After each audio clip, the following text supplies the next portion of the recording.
જય શ્રી કૃષ્ણ. આજે બહુ દિવસ પછી થયું કે ચલો આજે હું મને મારી એક ટ્રેનની ઇન્સિડન્ટ છે એ મને થયું કે હું તમારી સાથે શેર કરું. આજે સવારે હું ટ્રેનમાં જેવી એન્ટર થઈ તો બે જણા 3ની સીટમાં 2 જણ શાંતિથી બેઠા હતા અને બંને જણાએ પોતપોતાનો સામાન વચ્ચેની સીટ પર રાખ્યું હતું. એટલે હું ગઈ એટલે એ લોકોએ પોતપોતાનો સામાન ઉઠાવ્યો. હવે એક જે મારી બાજુમાં હતી કોલેજિયન છોકરી હતી, આ બાજુ એક બેન હતા. બંને પોતપોતાનો થોડો સામાન સાઈડ પર રાખ્યો હતો. થયું એવું કે થોડોક સમય થયો અને પછી મને થયું કે હવે હું ક્રોશેટ કરું. એટલે હું ક્રોશેટ કરતી હતી તો જે બાજુમાં જે બેન બેઠા હતા, જે કોલેજિયન સ્ટુડન્ટ હતા, એમને બેગ એમનું આ રીતે આડું રાખ્યું હતું.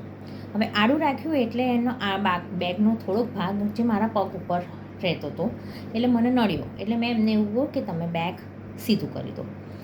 તો એ પહેલાં એની વાત છે કે એ બેન એ રીતે બેઠા હતા કે એમનો પગ એક પગ ઉપર એક પગ રાખીને બેઠા હતા, તો એમનો પગ એ મારા કપડાને ટચ થતું હતું. આજે હું વ્હાઇટ પહેરી લાવી હતી તો મારા ગંદા થતા હતા. મેં કહ્યું કે તમે પગ આમ નીચે મૂકી દો.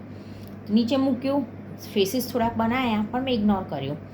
ફરી મેં એમને બેગ ખસેડવાનું કહ્યું તો મને કહે છે કે આંટી તમે મને નડો છો એમ. તો મેં કહું ઓકે, નડતી હોવ તો સિમ્પલ થિંગ છે, જગ્યા ચેન્જ કરી દો. પછી બેસી રહીએ અને હું મારા કામમાં લાગી ગઈ. નડિયાદ આવ્યું તો સામેની સીટમાંથી એક બેન ઊભા થયા એટલે એને ચપ્પલ પહેરેલા સાથે એને સામેની સીટ ઉપર પગ મૂક્યા. મારાથી રહેવાયું નહીં એટલે મેં એમને કહ્યું કે તમે તમારા ઘરે સોફા પર આ રીતે બેસો. અત્યારે ખબર છે કે ટ્રેન પેક હોય છે, કોકને કોક આવીને બેસશે અને એના કપડાં ગંદા થશે અને તમે આ રીતે બેસો છો, તમને ખબર નથી પડતી ને હું જ્યારે તમને કહું છું ત્યારે તમે ફેસીસ બનાવો છો. અને આ વસ્તુ મેં એને કહી તો પણ એને થોડુંક મોડું ચડાયું. હવે વિચારવા જેવી વાત એવી છે કે તમે તમારા છોકરાઓને સારી શિક્ષણ આપો છો, પણ આ બેઝિક શિક્ષણ પણ તમારા છોકરાઓને આપવું જોઈએ કે જ્યારે તમારી ભૂલ હોય તો તમે એક્સેપ્ટ કરો, અપ્લાઇજાઇઝ કરો અને સુધારો. હવે ગઈકાલની વાત તમને કહું તો ગઈકાલે એક બેન તાલફળી ખાતા હતા. હું સ્ટેશન પર બેઠી હતી, ટ્રેન આવી ત્યાં સુધી હું બેઠી હતી. એ બેન તાલફળી ખાતા હતા અને તાલફળી ખાઈને છોડા એકદમ આમ ફેંક્યા એમને ફેંક્યા. એટલે મેં કહું બેન આવું કરવાનું, ખાઈને તમે સામે કચરો નાખો છો, પછી ત્યાં માખી થાય.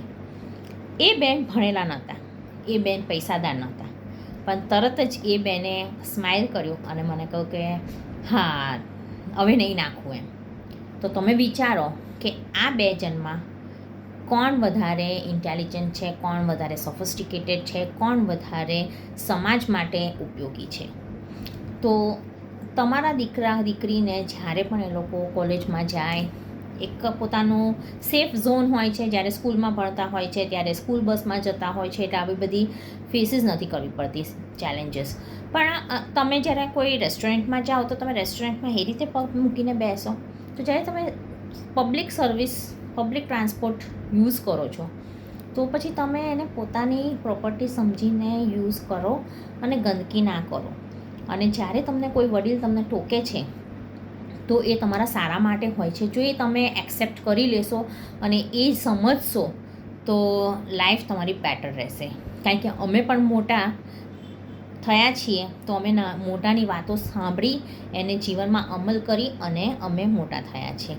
તો મારે દરેક જે યુથ છે, યંગ જનરેશન છે, એ લોકોને જણાવવું અને ઇવન એમના પેરેન્ટ્સને પણ કે તમે તમારા છોકરાઓને એવું શિક્ષણ આપો કે જ્યાં ભૂલ થઈ છે તમારી ત્યાં તરત જ એને સુધારી લો, ના કે એને ઓવરરૂલ કરો કે ના એને સામે આર્ગ્યુમેન્ટ કરો કે ફેસીસ બનાવો.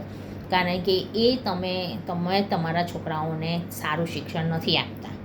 અને યંગ જનરેશનમાં પણ એવું નથી કે આજે મેં જે ખરાબ જનરેશનની વાત છે એ કરી કે એ બેનની વાત કરી જે કોલેજિયન છે, કપડાં બી સારા પહેર્યા હતા એટલે લાગતું હતું કે સારા ફેમિલીમાંથી બિલોંગ કરે છે, પણ એમની ઉદ્ધતાઈની વાત છે.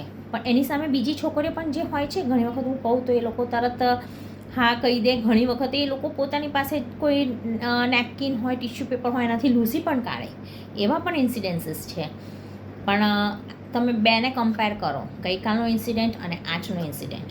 અને મને થયું કે મારે તમારી સાથે શેર કરવું પડે, કારણ કે ગમે ત્યારે પણ તમે અને મારી એક એવી ટેવ રહે છે કે મને ખબર જ હોય કે આપણે કોઈને ટોકીએ ને તો ના ગમે, પણ મારાથી એ સહન જ નથી થતું જ્યારે કોઈ પણ જગ્યા ઉપર એ રીતે અસભ્ય રીતે બેસે, સીટ ગંદી કરે, કે પછી કોઈ પણ, કારણ કે એ આપણી ટ્રેન છે, મારે રોજ એમાં ટ્રાવેલ કરવાનું છે, મારા ફ્રેન્ડ્સ એમાં ટ્રાવેલ કરે છે, અને ક્યાંક ને ક્યાંક કોઈક અજાણતા પણ તરત બેસી જાય તો એના કપડાં ગંદા થાય.